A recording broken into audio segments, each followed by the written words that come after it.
विद्यार्थियों नमस्कार, मैं डॉक्टर दिव्यन कुमार शर्मा आपके साथ आपके अपने YouTube प्लेटफॉर्म पर जुड़ा हुआ हूँ। विद्यार्थियों, इस वीडियो लेक्चर के माध्यम से हम कक्षा 12वीं विषय केमिस्ट्री यानी रसायन शास्त्र के पेपर का कंप्लीट सॉल्यूशन देखने वाले हैं, समझने वाले हैं। यह पेपर दिनांक 17 मार्च 2025 को MP बोर्ड के जो एग्जाम हुई है, माध्यमिक शिक्षा मंडल भोपाल के द्वारा जो एग्जाम हुई है उसका सॉल्यूशन इस वीडियो लेक्चर के माध्यम से हम देखने वाले हैं। सबसे पहले हम चलते हैं उस वीडियो के ऑब्जेक्टिव वाले सेक्शन की तरफ, उसके बाद फिर डिस्क्रिप्टिव वाले सेक्शन की तरफ चलते हैं। विद्यार्थियों में जाइएगा नहीं, चैनल को सबसे पहले आप लाइक कर लीजिए, उसके अलावा लाइक करने के बाद सब्सक्राइब अवश्य कर लीजिएगा। आपके साथियों तक इस वीडियो को शेयर अवश्य कीजिएगा। वीडियो अच्छा लगता है तो कमेंट बॉक्स में कमेंट करके जरूर बताइएगा। तो कहीं जाइएगा नहीं, हम चल रहे हैं इस चैनल के सेकंड सेगमेंट में MCQ के सॉल्यूशन की ओर। तो विद्यार्थियों, हम आगे वीडियो के सेकंड सेगमेंट की तरफ। आपको स्क्रीन पर पेपर दिखाई दे रहा, मेरे पास में सी सेट है। जो भी आपका सेट आया हो उस सेट के अकॉर्डिंग आप उस पेपर के सभी क्वेश्चंस को आप मैच कर लीजिएगा। यहाँ पर सबसे पहले इंस्ट्रक्शन दिए हुए और इंस्ट्रक्शन के बाद में चलते हैं हम क्वेश्चंस के आंसर की ओर। क्वेश्चन के आंसर की तरफ सबसे पहला प्रश्न आता है यहाँ पर। हिंदी और इंग्लिश दोनों लैंग्वेज में हम इस इन प्रश्नों को डिस्कस करेंगे। पहला प्रश्न दिया हुआ, एक शब्द में उत्तर लिखिए, अति चालकता की चालकता का मान लिखिए। Right answer in one word sentence, right value of conductivity of super conductor. तो ध्यान रखना विद्यार्थियों, इसका आंसर हो जाएगा 0। क्या हो जाएगा? 0। क्या हो जाएगा? 0 यानी कि शून्य आंसर हो जाएगा। प्रश्न क्रमांक दूसरा है, पोटेशियम डाइक्रोमेट का रासायनिक सूत्र लिखिए, यानी कि right the chemical formula potassium dichromate. तो पोटेशियम डाइक्रोमेट का केमिकल फार्मूला आपको अच्छे से याद है, क्या है? K2Cr2O7 है। क्या है? पोटेशियम डाइक्रोमेट K2Cr2O7 है। प्रश्न क्रमांक 3, NiCO4 में केंद्रीय धातु परमाणु लिखिए। Right the central metal atom in NiCO4।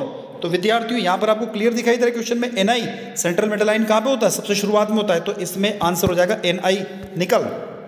Next अगला प्रश्न है, Ri, Rf, Rbr, Rcl alkyl हैलाइडों को क्वथनांकों के घटते क्रम में लिखिए। घटते क्रम में लिखना है आपको यहाँ पर कि इनके क्वथनांक घटते क्रम में क्या है। तो यहाँ पर दिया हुआ है, right the alkyl halide Ri, Rf, Rbr, Rcl in decreasing order and boiling point. अब देखो विद्यार्थियों, जब आप इनको रीअरेंज करोगे ना तो यहाँ पर आएगा सबसे पहले Ri आएगा, फिर आएगा Rbr, फिर आएगा Rcl और फिर उसके बाद आएगा Rf। इस तरीके से आपको लिखना था। सबसे पहले क्या बताया मैंने आपको? Ri लिखना है, फिर Rbr लिखना है, फिर आपको Rcl लिखना है और फिर आपको Rf लिखना है, क्योंकि Ri का बॉइलिंग पॉइंट सबसे कम होता है और Rf का सबसे ज़्यादा होता है। अगला प्रश्न दिखाई दे रहा है आपको, पुरुषों में आवाज़ में भारीपन के लिए उत्तरदायी हार्मोन का नाम क्या है? यानी कि इंग्लिश में देखें तो right the name of the hormones which is responsible for deep voice in males. तो इसका नाम है टेस्टोस्टेरोन। टेस्टोस्टेरोन इसका करेक्ट आंसर होगा, टेस्टोस्टेरोन। प्रश्न क्रमांक 2, 2 या 2 से अधिक समांगी, 2 या 2 से अधिक, यहाँ पर मैच द कॉलम आ गया, सॉरी यहाँ पर सही विकल्प की बात हो रही है। 2 या 2 से अधिक अवयवों का समांगी मिश्रण क्या कहलाता है? तो विद्यार्थी उसको हम लोग सॉल्यूशन बोलते हैं। क्या बोलते हैं? सॉल्यूशन, यानी कि विलियन कहते हैं। इंग्लिश में चलते हैं इसकी तरफ। यहाँ पर क्वेश्चन दिया हुआ है, homogeneous mixtures of 2 and more than 2 components क्या कहलाएगा? सॉल्यूशन कहलाएगा। अगला प्रश्न, बहुत बढ़िया प्रश्न। अगला प्रश्न है यहाँ पर, वेग K = 1/2, B = 3/2 व्यंजक की अभिक्रिया की कोटि लिखो। तो विद्यार्थियों 1/2 + 3/2 को जोड़ लीजिए, क्या आंसर आएगा? 2 आएगा आंसर। तो आपकी अभिक्रिया की कोटि क्या हो जाएगी? 2 हो जाएगी, C हो जाएगा इसका correct answer. Next, transition element कौन सी है? तो titanium, scandium, titanium, vanadium, chromium, manganese, ऐसा पढ़ते हैं हम लोग। तो टाइटेनियम इसका करेक्ट आंसर तीसरे का C हो जाएगा। Fourth, benzaldehyde C6H5CHO, C6H5CHO, C option correct है। फिफ्थ, एथेन 1,2-डायएमीन क्या है? तो एथेन 1,2-डायएमीन कह रहा है, तो गौर से देखिएगा, ए वाला ऑप्शन करेक्ट होगा, ए वाला, क्योंकि पहले पे भी NH2 है और यहाँ पर भी NH2 है, तो एथेन 1,2-डायएमीन, ए आंसर करेक्ट होगा। कोशिकाओं के मध्य संदेशवाहक RNA मैसेंजर RNA करता, ध्यान रखना, मैसेंजर RNA करेक्ट आंसर होगा। आगे चलते हैं, नेक्स्ट क्वेश्चन की तरफ आगे हम लोग। अब रिक्त स्थानों की पूर्ति कीजिए। 1 लीटर विलयन में घुले हुए विलय के मोलों की संख्या को उस विलयन की मोलरता कहते हैं।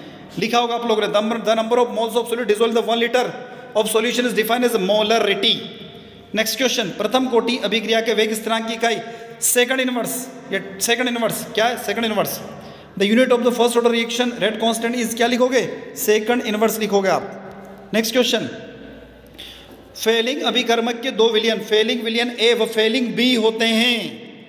फेलिंग बी लिखना, फेलिंग विलियन बी होते हैं। यहां पर हो जाएगा Fehling reagents comparison of two solution, Fehling solution A and Fehling solution B, जो रिक्त स्थान दिया हुआ ना फिलिंग द ब्लैंक्स, उसमें आ जाएगा फेलिंग सॉल्यूशन बी। नेक्स्ट, निम्नतर एलिफेटिक एमिन की गंध कैसी होती है, सड़ी मछली के समान, सड़ी मछली के समान, या फिशी स्मेल बोलते हैं उसको, मछली के समान भी लिख सकते हो आप इसको। The lower aliphatic amines are gaseous with the fishy smell, FISHY, fishy smell. Glucose प्रकृति में मुक्त अथवा संयुक्त अवस्था में पाया जाता है।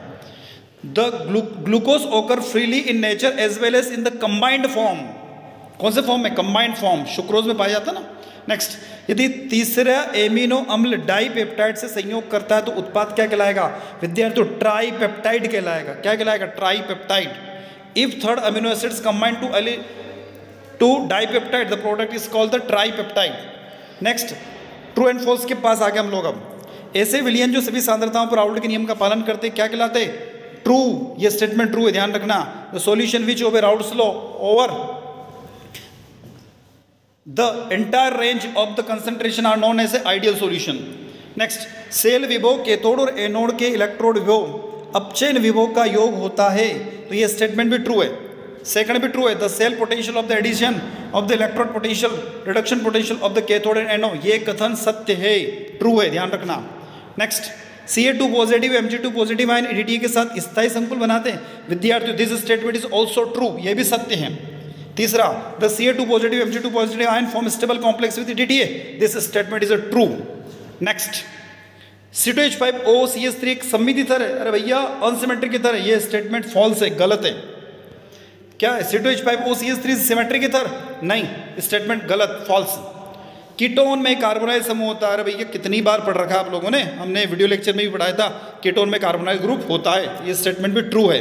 फिफ्थ ट्रू है, हिंसबर्ग रिएजेंट प्राथमिक और द्वितीयक एमिन के साथ क्रिया करके सल्फोनामाइड बनाते हैं, ये स्टेटमेंट भी ट्रू है। तो खाली एक गलत है, बाकी सब सही है। आगे मैच द कॉलम के पास आ जाते हैं। Match the column, match the column, match the column आप लोगों ने अच्छे से बनाई होगी, हिंदी में बताता हूँ, पहले मैं हिंदी में देख लीजिएगा। सिलिकॉन क्या है विद्यार्थियों, सेमीकंडक्टर है। K4Fe6 क्या है, K4Fe6 प्रति आयन। लुकास रिएजेंट ZnHCl और ZnCl2। फॉर्मिक एसिड लाल चीटी, मोनोसेकेराइड अपचायक शर्करा। आपने मैच कर लिया होगा, इंग्लिश में भी एक बार देख लेते हैं इसको, कहीं जाइएगा नहीं आप। हम आगे चल रहे हैं, इसमें रिएक्शन को भी समझने की कोशिश करते हैं वीडियो में आगे। सिलिकॉन सेमीकंडक्टर हो गया, K4Fe6 counter ions, Lucas reagent ये हो जाएगा फॉर्मिक एसिड रिएजेंट, और मोनोसेकेराइड रिड्यूसिंग शुगर हो जाएगा।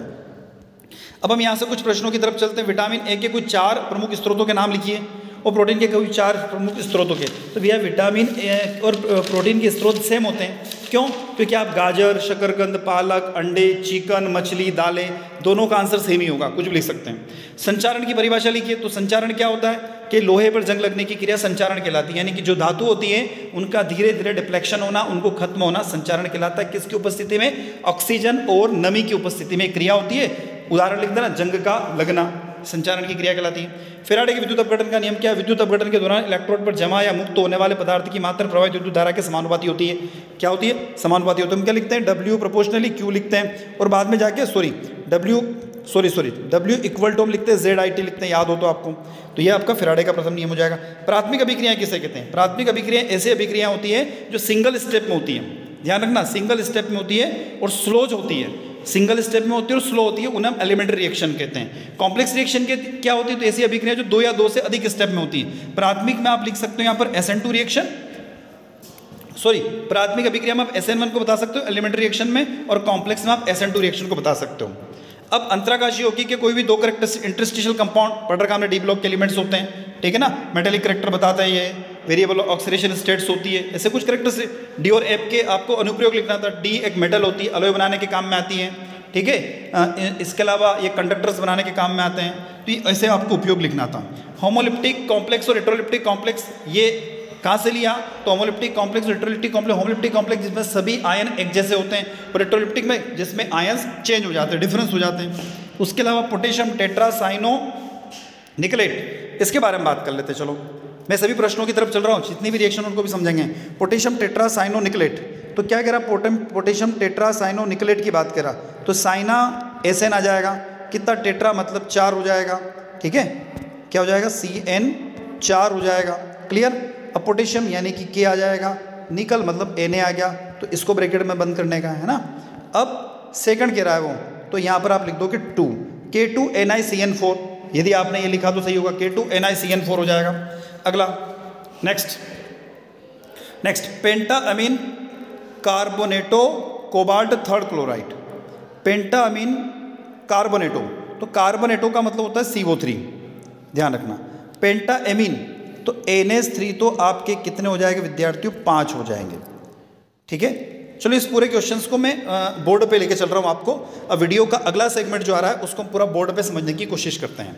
विद्यार्थियों अब हम आ गए यहाँ पर बोर्ड की तरफ, और बोर्ड पर हम कुछ क्वेश्चंस को डिस्कस करने वाले हैं। एक क्वेश्चन आपको मैं बोर्ड यहाँ बता दूं कि आपको एक क्वेश्चन दिखाई दे रहा है जो अभी हम जिसको डिस्कस करने वाले थे, ठीक है ना।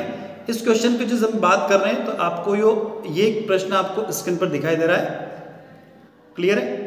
अब ये पेंटा एमीन की बात कर रहे हैं, तो इसमें लिखा हुआ पेंटा एमीन कार्बोनेटो कोबाल्ट थर्ड क्लोराइड, तो पेंटा एमीन की बात कर रहा है विद्यार्थियों, तो NH3 तो आपके 5 हो जाएंगे, पेंटा एमीन।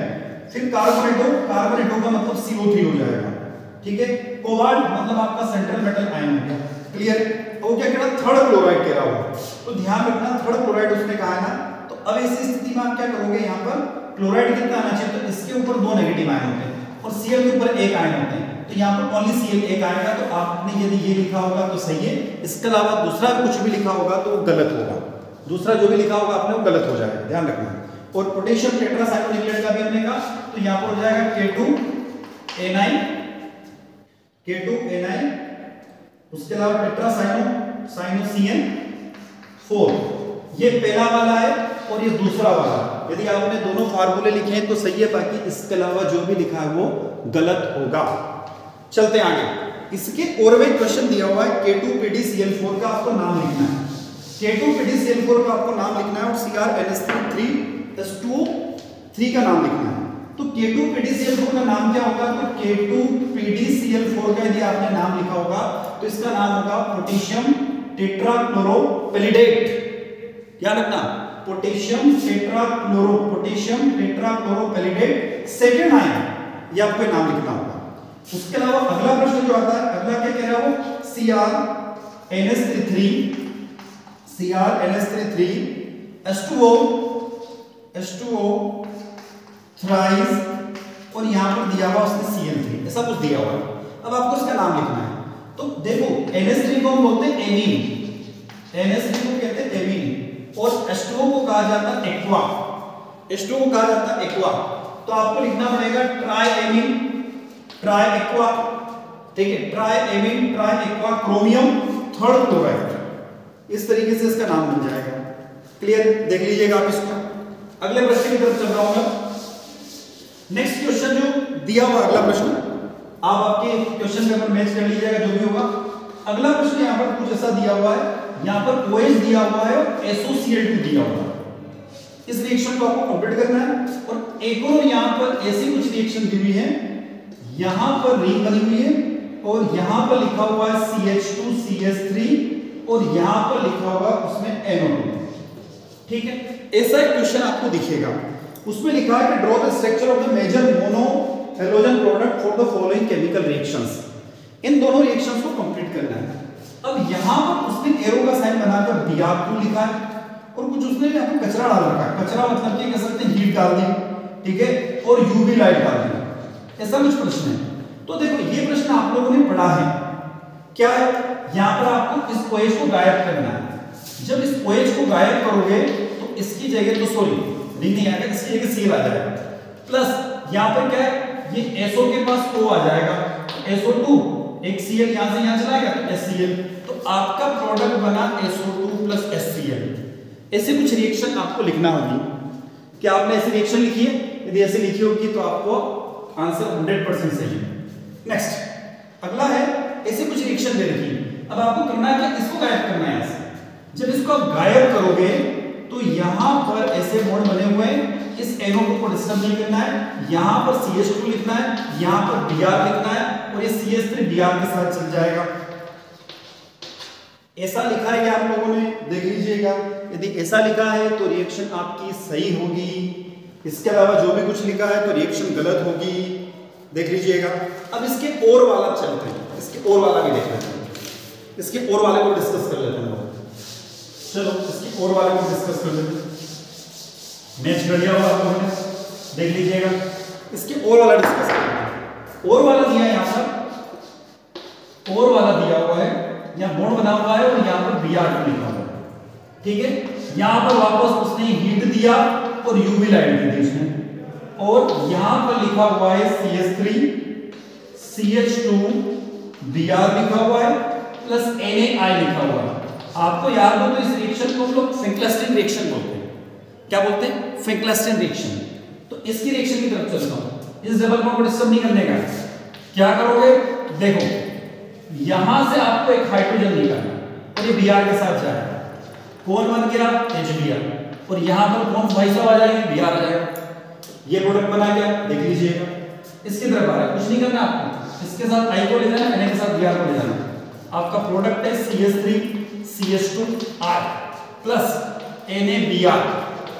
ये और वाला क्वेश्चन है, ऐसा कुछ क्वेश्चन आपको देखने को मिला था, देख लीजिएगा क्या ये आपने लिखा है, ठीक है। इसके अलावा अगले प्रश्न की तरफ चलते हैं।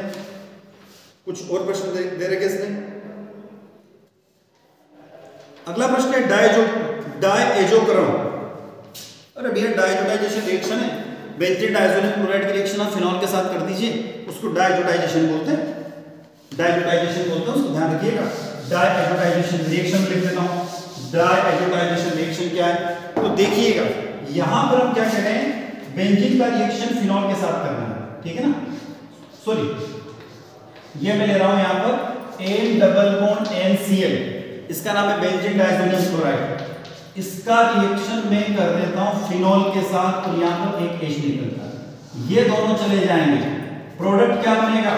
तो विद्यार्थियों डायजोटाइजेशन की बात कर रहा हूं मैं, N डबल बॉन्ड N, उसके बाद कुछ ऐसी रिंग बनेगी और OH बनेगा, ये प्रोडक्ट बनेगा डायएजोटाइजेशन रिएक्शन, डायएजोटीकरण में। क्या ये लिखा आप लोगों ने? देख लीजिएगा। आप इस OH की जगह Cl भी ले सकते हो, उस रिएक्शन को भी डायएजोटीकरण रिएक्शन या डायएजोटाइजेशन रिएक्शन कहते हैं। हॉपन ब्रोमाइड रिएक्शन, कौन सी रिएक्शन है? हॉपन ब्रोमाइड एसिडामाइड वाली रिएक्शन है। हॉपन ब्रोमाइड रिएक्शन एसिडामाइड वाली रिएक्शन है। क्या है? इसके और में दिया हुआ हॉपन ब्रोमाइड रिएक्शन क्या होता है? CH3CONH2 होता है, याद हो तो, प्लस Br2 लेते हैं, ठीक है, प्लस NaOH या KOH लेते हैं, ठीक है। तो इस रिएक्शन में क्या बनता है? इस रिएक्शन में एक प्रोडक्ट बनता है CH3NH2, याद हो तो, CH3NH2, और क्या बनेगा? इसमें बनेगा यहां पर NaOH ले लो, Na2CO3 बनता है, ठीक है, Na2CO3, यहां पर 2 ले लो, यहां पर 4 ले लो, प्लस आगे क्या निकालोगे? 2 ना, ठीक है, Na2CO3, ठीक है, इसको 2 ले लीजिए, Br2 ना, ठीक है, इसको 2 ले लीजिए। तो NaOH Na2CO3 Br2 ना, हाँ इसको 4 NaBr आएगा ना, 4 NaBr और HBr। तो यहां पर कुछ इस तरीके से रिएक्शन कंप्लीट हो गई है, CH3NH2 वाली रिएक्शन को, इसको देखते भी हम लोग क्या हो रहा है इसके अंदर। विद्यार्थियों इसमें Br जो है ना एक ही लगेगा, इसमें आपका 2 NaBr बाहर आ जाएगा, ठीक है, और यहां पर आपका आ जाएगा 2H2। ऐसी रिएक्शन है, इस रिएक्शन को ओपन ब्रोमाइड रिएक्शन कहते हैं। अभिक्रिया की आणविकता यानी मॉलिक्यूलरिटी, ठीक है, उसे कैरेक्टरिस्टिक्स पूछी उसने। अब संक्रमण तत्व transition element exhibit higher enthalpy वाला प्रश्न भी पूछा उसने, ठीक है। एक प्रश्न और रिएक्शन की तरफ चल रहा हूं, सीधा ऑर्गेनिक वाले पोर्शन की तरफ में ज्यादा चल रहा हूं क्योंकि तो विद्यार्थियों को उसी पोर्शन में जाके दिक्कत आएगी। एक रिएक्शन आपको दिखेगी, 4 नंबर में क्वेश्चन आया था आपका, प्रश्न कुछ इस तरीके से था, CH3 CH2 CH2 O CH3 plus HBr, ऐसा कुछ क्वेश्चन था। तो विद्यार्थियों कुछ नहीं करना, यहां पर आपको ब्रेक करना है, यहां पर H करना है, यहां पर Br करना है। आपका जो प्रोडक्ट बनेगा वो है CH3 CH2 CH2OH plus CH3Br। ये रिएक्शन कंप्लीट करना थी। क्या आपने यही लिखी है? देख लीजिएगा, यदि ये लिखिए तो आपका रिएक्शन सही होगा, अन्यथा गलत होगी। अब इसके सेकंड रिएक्शन क्या थी, ये तो सबको याद होगी। यहाँ पर लिखा था OH, यहाँ पर लिखा Zn। अरे भैया क्या बनेगा?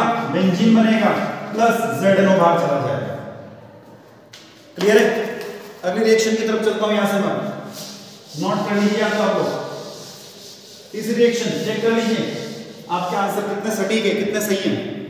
अगली reaction CH3 CH double bond CH2 plus क्या कह रहा हूं, यहां पर लिखा उसने H2O/H पॉजिटिव लिखा। अरे भैया H2O क्या लिखोगे, यहां पर OH आएगा और यहां पर H आएगा। प्रोडक्ट आपका बनेगा CH3 CH OH CH3। ऐसे कुछ रिएक्शन होंगे, ध्यान रखना। अगला रिएक्शन है कंसंट्रेट HNO3 लिखा उसने। क्या लिखा? कंसंट्रेट HNO3 लिखा है। देख लीजिएगा रिएक्शन, यहां पर लिखा कंसंट्रेट HNO3। तो देखो ये रिएक्शन कंसंट्रेट फिनॉल की रिएक्शन नाइट्रिक एसिड के साथ भी होती है, कंसंट्रेट भी होती है, डाइल्यूट भी होती है। क्या होगा यहां पर हम समझ लेते हैं। यहां पर ये हुआ OH, एक NO2 यहां आएगा, एक NO2 यहां आएगा और एक NO2 यहां आएगा। क्या नाम है इसका? 2,4,6 ट्राइनाइट्रोफिनॉल पिक्रिक एसिड जिसे हम लोग बोलते हैं। तो ये रिएक्शन क्लियर है। अब इसके और मैं एक और रिएक्शन कुछ इस और की तरफ मैं चलता हूं, उसको भी कंप्लीट कर देता हूं। हो सकता आप लोगों ने इसको नहीं किया, उसको किया, उसको भी देख लेते हम लोग। अगली रिएक्शन आपको दिखाई दे रही है यहां पर, और वाली देख रहा हूं, CH3 थ्राइस CO C2H5। ऐसे कुछ रिएक्शन है और इसका रिएक्शन किया गया विद्यार्थी HI के साथ। अरे बड़ा सरल सा मामला है, इसको भी यहां से इसको ब्रेक करने का। इधर लिखो आप I और इधर लिखो H। आपका प्रोडक्ट बनेगा CH3 thrice CI plus C2H5OH। Check कर लीजिएगा। अगला नेक्स्ट क्वेश्चन है CO प्लस H2, जिसको हम वाटर गैस बोलते हैं।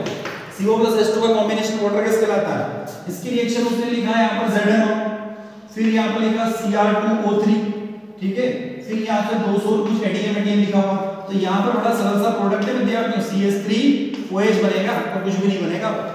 CH3OH हाइड्रोजन देख लो, 3 और 1 4, 2 दूना 4, एक ऑक्सीजन है और एक कार्बन है, मिथेनॉल बन जाता है। नेक्स्ट अगली रिएक्शन, यहाँ पर लिखा उसने OH और फिर उसकी रिएक्शन किसके साथ कराई, 3Br के। रिएक्शन आपको याद होगी, फिर बता देता हूं मैं आपको, याद है रिएक्शन, यहां पर Br, यहां पर Br, यहां पर Br, 2,4,6 ट्राइब्रोमोफिनॉल बन जाता है। ठीक, एक और रिएक्शन दे रही है नाइट्रिक एसिड वाली, उसकी तरफ चलता हूं। यहां पर रिएक्शन देखो, यहां पर उसने OH लिखा और यहां पर लिखा डाइल्यूट HNO3 यानी तनु नाइट्रिक अम्ल। तो यहां पर जब तनु नाइट्रिक अम्ल के साथ रिएक्शन करोगे तो OH और यहां पर NO2 आएगा। इस रिएक्शन को लिखना है। इसके अलावा गटरमन-कोच रिएक्शन याद होगी आप लोगों को, उस रिएक्शन को भी बताता हूं आपको। गटरमन-कोच रिएक्शन देख लीजिए, गटरमन-कोच रिएक्शन क्या है। गटरमन-कोच रिएक्शन बेंजीडिहाइड बनाने की रिएक्शन है। इसको बेंजीडिहाइड बनाने की रिएक्शन, देखिए गटरमन-कोच के लिए क्या करना है, आपको लेना है benzene plus carbon monoxide in presence of hydrochloric acid. क्या करोगे विद्यार्थियों, यहां पर CHO बन जाएगा। क्लियर, बेंजीडिहाइड बन जाता है। इसके बाद अगली रिएक्शन देखिए उसने इटार्ट रिएक्शन। अब इटार्ट रिएक्शन क्या होती है, क्रोमाइल क्लोराइड वाली रिएक्शन इटार्ट रिएक्शन। देख लीजिए इटार्ट रिएक्शन में आपको लेना पड़ेगा टोलुइन। इसका रिएक्शन होगा CrO2Cl2 के 2 मॉलिक्यूल के साथ होगी रिएक्शन। क्या होगा बता देता हूं आपको मैं, यहां पर CH, यहां पर CrOH, ठीक है, OH Cl2 और यहां पर आएगा O। इस तरीके से आपको ट्वाइस लिखना पड़ेगा। उसके बाद फिर इसका हाइड्रोलिसिस होगा। हाइड्रोलिसिस होने पर यहां पर बनेगा CHO प्लस ये बाय प्रोडक्ट के फॉर्म में चला जाएगा। क्या बनेगा CrOH ट्वाइस Cl ट्वाइस के 2 मॉलिक्यूल। देख लीजिए दूसरी रिएक्शन आपकी इटार्ट रिएक्शन है, इटार्ट अभिक्रिया। चलते हैं, इसके बाद आती है स्टेफन रिएक्शन। इस रिएक्शन इसके और में दी हुई और की रिएक्शन की बात कर रहा हूं मैं, स्टेफन रिएक्शन। स्टीफन क्या होगी CH3Cl प्लस 2H क्या करोगे CH3SnCl2 और HCl की प्रेजेंस में होगी CH3CH double bond NH double bond नहीं लगा तो चलेगा। क्या लिखोगे इसका हाइड्रोलिसिस मान लो, हाइड्रोलिसिस करोगे OH2 क्या बनेगा CH3CHO प्लस NH3। अगली रिएक्शन फ्रीडल-क्राफ्ट एसाइलेशन। अरे भैया ये भी सर फ्रीडल-क्राफ्ट एसाइलेशन बहुत बार पढ़ी हुई आप लोगों ने। फ्रीडल-क्राफ्ट एसाइलेशन क्या करेंगे, यहां पर मैंने क्लोरीन ले लिया प्लस CH3COCl क्या होगा एसाइलेशन, यहां पर आ जाएगा CH3COCH3 प्लस HCl हो जाएगा। ये फ्रीडल-क्राफ्ट रिएक्शन है। एक प्रश्न है क्वथनांक मूल्यांकन को परिभाषित कीजिए और इसके आधार पर विलेय के मोलर द्रव्यमान निर्धारण का गणितीय व्यंजक के व्युत्पन्न कीजिए। ये भी आप लोग कर लीजिएगा, ठीक है। उसके बाद भाजपा अपेक्षित अवलंबन को परिभाषित कीजिए और इसके आधार पर विलेय के मोलर डेरिवेशन आपने कर लिया होगा। और प्रश्न क्रमांक जो लास्ट एक न्यूमेरिकल वाला पोर्शन है ऊपर और नीचे वाला, उस न्यूमेरिकल का मैं आपको टेक्स्ट के फॉर्म में या फिर इमेज के फॉर्म में वीडियो के लास्ट में भी डाल रहा हूँ, उसका दोनों प्रश्नों को देख लीजिएगा कि ये प्रश्न आप लोगों को कैसे थे और क्या थे। तो विद्यार्थियों में आप इसके बाद में दो प्रश्नों के और सॉल्यूशन देख लीजिएगा, क्योंकि वीडियो की लेंथ बहुत ज़्यादा हो रही है इसलिए उसको मैं पूरा बोर्ड पे एक्सप्लेन नहीं कर रहा हूँ। तो इसी के साथ हम आपसे विदा लेते हैं। वीडियो अच्छा लगता है तो लाइक अवश्य करिएगा, चैनल को अभी तक आपने सब्सक्राइब नहीं किया चैनल को सब्सक्राइब अवश्य कर लीजिएगा, कमेंट बॉक्स में कमेंट करके जरूर बताइएगा। मैं डॉक्टर दीपेंद्र कुमार शर्मा आपसे विदा लेता हूँ। नए वीडियो के साथ पुनः आपसे मुलाकात होगी। जय हिंद, जय भारत।